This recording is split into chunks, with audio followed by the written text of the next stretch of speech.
Shalom, perkenalkan nama saya Yarman Wanizai, NIM 08012301, program studi teologi. Di sini saya akan menyampaikan 3 materi, yaitu yang pertama introduksi teologi perjanjian baru, kedua Injil sinoptik, dan ketiga teologi Injil Matius sebagai bagian dari tugas mata kuliah teologi perjanjian baru 1 sebagai dosen pengampu Ibu Erlina Warubo Magister Teologi. Saya akan menyampaikan satu persatu. Yang pertama, introduksi teologi perjanjian baru. Kata teologi berasal dari 2 kata Yunani, yaitu theos yang artinya Allah dan logos yang artinya firman, kata dan perkataan. Dalam arti sempitnya berarti studi mengenai Allah. Menurut Millard J. Erickson mengatakan teologi itu usaha-usaha yang secara khusus mempelajari sifat doktrinal iman Kristen, termasuk di dalamnya teologi alkitabiah, teologi historis, teologi sistematika, teologi filosofis, atau teologi yang dipengaruhi oleh filsafat. Sedangkan dalam pengertian luasnya, teologi mencakup semua pembahasan yang membentuk rangkaian pelajaran untuk studi teologi yang mencakup dalam seluruh isi Alkitab, yaitu Perjanjian Lama dan Perjanjian Baru. Jadi dalam berteologi, Allah adalah sumber teologi, pokok teologi, dan tujuan teologi. Teologi Perjanjian Baru merupakan ilmu teologi yang alkitabiah dan bersifat deskriptif yang memuat 27 kitab dalam Perjanjian Baru. Adapun fungsi mempelajari teologi Perjanjian Baru yaitu sebuah proses atau usaha untuk mengenal Dia, yaitu Kristus, dan pelayanannya serta pekerjaannya sehingga taat kepadanya.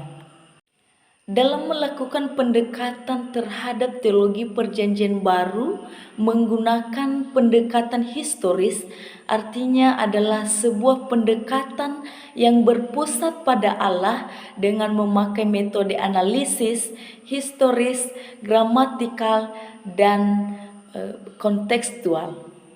Analisis berarti menyelidiki atau penyelidikan terhadap suatu peristiwa untuk mengetahui dan memahami keadaan yang sebenarnya. Gramatikal yaitu sesuai atau menurut dengan tata bahasa. Historis berarti yang berhubungan dengan masa lampau atau sejarah. Dan terakhir kontekstual yaitu situasi yang ada hubungan dengan kejadian atau suatu kejadian. Terdapat 2 pokok penting dalam mempelajari teologi Perjanjian Baru, yaitu 1. Memahami bahwa Allah menginformasikan tentang dirinya dan nasib daripada manusia. 2. Allah memperlihatkan dirinya dan memperlihatkan nasib daripada manusia. Hubungan teologi Perjanjian Lama dan teologi Perjanjian Baru. Ada beberapa pandangan yang berbeda-beda tentang hubungan teologi Perjanjian Lama dan teologi Perjanjian Baru, yaitu yang pertama pandangan dari Higher Criticism mengatakan bahwa Perjanjian Lama dan Perjanjian Baru bukan teologis tetapi historis. Kedua, Rudolf Bultmann mengatakan bahwa sejarah Perjanjian Lama merupakan sejarah kegagalan.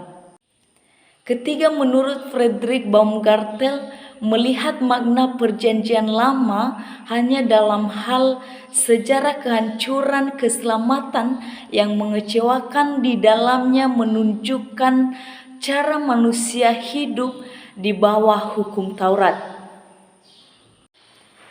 Keempat, menurut Wilhelm Fischer mengatakan bahwa hanya Perjanjian Lama yang merupakan Alkitab, sedangkan Perjanjian Baru membawa kabar baik yang kini merupakan isi Alkitab, yaitu makna seluruh perkataannya Tuhanlah dan yang menggenapinya telah muncul secara jasmani. Kelima, menurut A.A. van Ruler menjelaskan bahwa Perjanjian Lama merupakan Alkitab yang tulen. Perjanjian Lama merupakan Alkitab yang sebenarnya dan hakiki dengan Perjanjian Baru sebagai sambungannya. 6.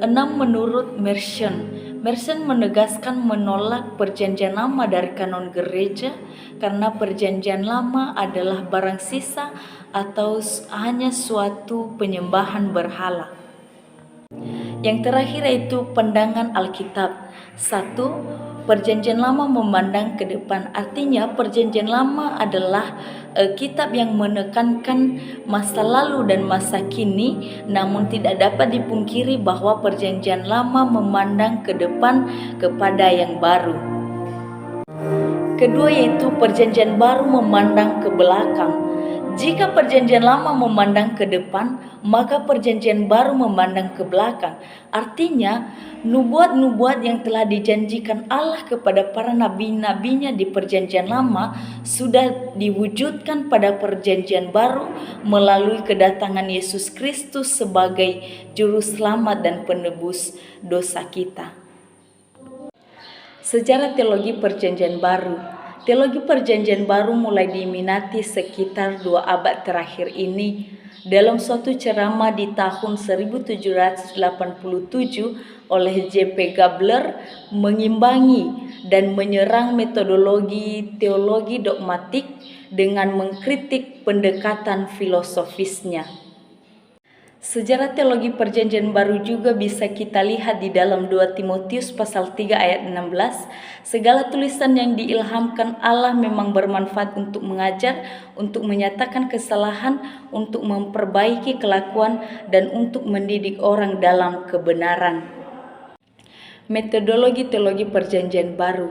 Ada beberapa faktor yang harus dipertimbangkan dalam perkembangan suatu metodologi, yaitu 1. Pewahyuan adalah progresif yang berkulminasi dengan wahyu yang berkaitan dengan Kristus. Kedua yaitu penekanan dari Perjanjian Baru berpuncak pada kepercayaan akan kematiannya dan kebangkitannya serta pengharapan akan kedatangannya yang kedua kali.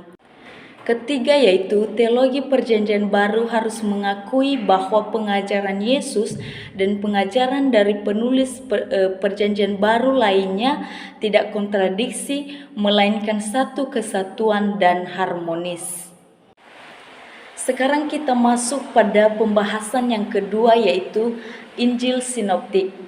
Injil Sinoptik terdiri dari 3 yaitu Injil Matius, Injil Markus, dan Injil Lukas.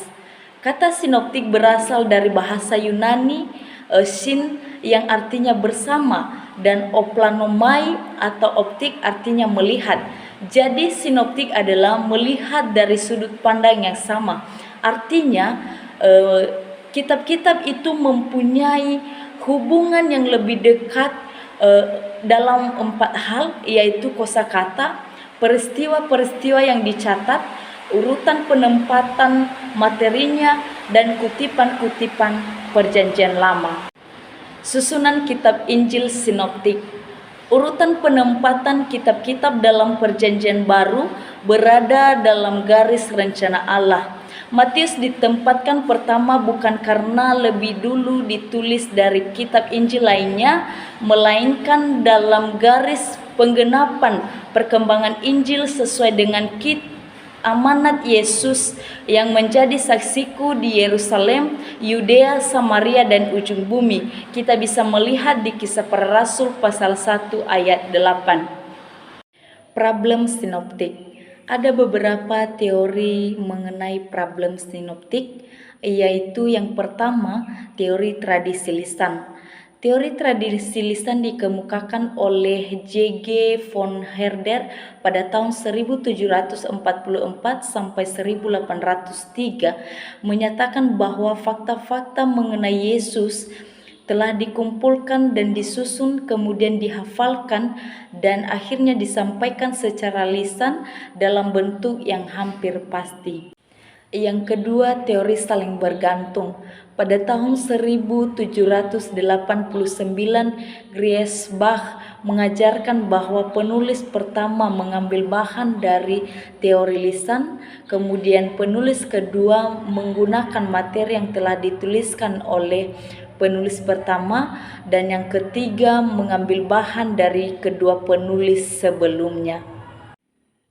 Ketiga yaitu teori Injil primitif. Teori Injil primitif juga dikenal sebagai teori Ur-Injil, disebut Ur-Evangelium, dikemukakan oleh Gotthold Lessing pada tahun 1778, menyatakan bahwa ketiga Injil Matius, Markus, dan Lukas mengambil materinya dari Injil primitif pertama yang ditulis dalam bahasa Aram. Keempat yaitu teori fragmen. Pada tahun 1817, Schleiermacher mengajarkan bahwa penulis-penulis Injil menyusun catatan mereka dari banyak tulisan-tulisan yang difragmen tentang kehidupan Kristus. Kelima yaitu teori dua dokumen. Teori ini mengajarkan bahwa kitab Matius dan Lukas mengambil bahan dari kitab Markus, dan kitab Markus merupakan Injil yang ditulis paling awal. 6 yaitu teori 4 dokumen.